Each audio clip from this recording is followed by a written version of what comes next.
আমাদের সংস্কৃতি, আমাদের সংস্কার সর্বদা থাকবে আমাদের সাথে। ভারতের মহান গ্রন্থ আর কাব্যের সম্পূর্ণ সংকলন। সাবস্ক্রাইব করুন তিলক। বড় ভাই, এত রাতে আপনি? শকুনি মামা, এখানে কানহা এসেছিল। কৃষ্ণ? বড় ভাই, আপনার কোথাও ভ্রম হচ্ছে। বিভ্রান্ত? বাসুদেব তো দ্বারকায় আছে। না না, ও এখানে স্বয়ং এসেছিল। আমার বিচারে আপনি বোধহয় কোনো স্বপ্ন দেখছিলেন বড় ভাই। স্বপ্ন? হ্যাঁ, স্বপ্ন। আপনার কৃষ্ণের কথা মনে হচ্ছিল। আসলে আপনার এই নাটক মনে তৈরি হচ্ছিল। আপনার মনে হয়েছে যে কৃষ্ণ এখানে এসেছিল।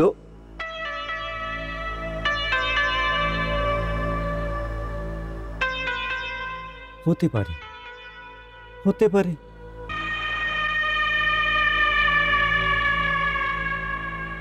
কৃষ্ণ বলরামের সাথে দেখা করতে এসেছিল।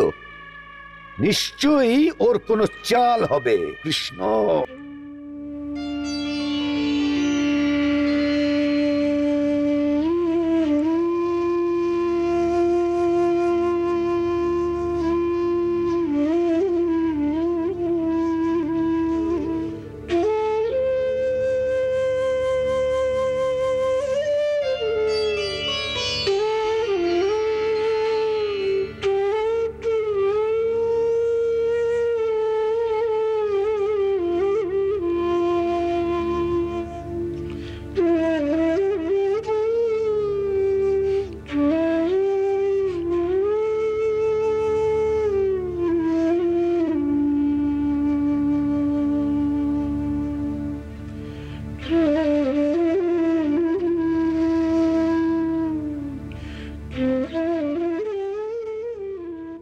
ভগবান।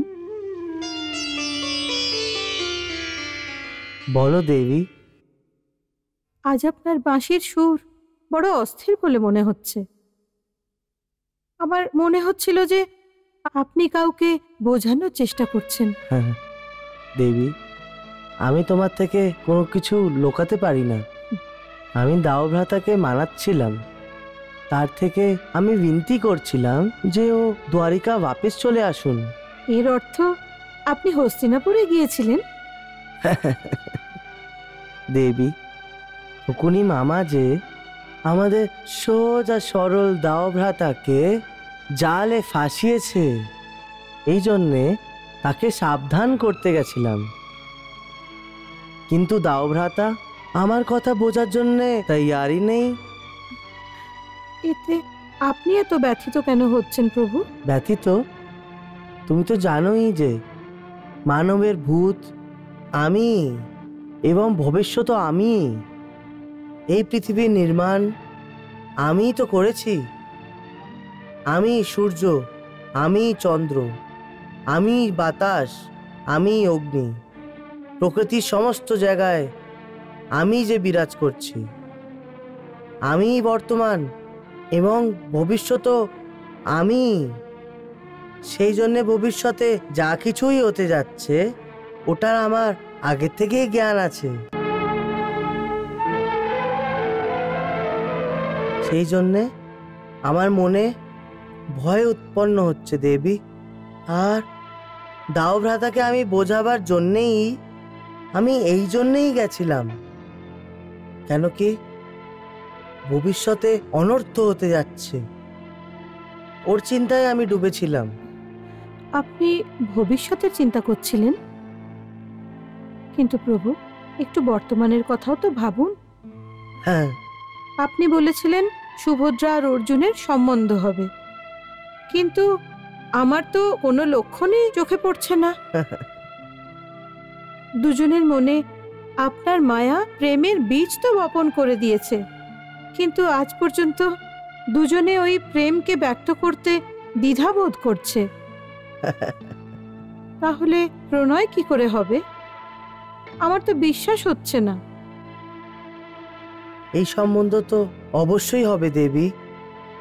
এই কৌরব এবং পাণ্ডব বংশর যে মহাবিনাশ হতে যাচ্ছে, ওই মহাবিনাশের ধ্বংসাবশেষে একটি ভ্রূণ বেঁচে থাকবে। আর ওই ভ্রূণ সুভদ্রার গর্ভ থেকে জন্ম নেবে। এটাই বিধির বিধান দেবী। ভগবান, আজ আপনি এরকম নির্মম কথা কেন বলছেন? রুক্মিণী, ভবিষ্যতে নির্মম গণহত্যা হতে যাচ্ছে, ভীষণ যুদ্ধ হতে যাচ্ছে। এই যুদ্ধে ভাই ভাইয়ের প্রাণ হরণ করবে, পিতা পুত্রের, গুরু শিষ্যের, গুরুকে জীবিত ছাড়বে না, আর গুরু শিষ্যকে রক্তের সমস্ত সম্বন্ধ ভুলে রক্ত দিয়ে চান করাবে।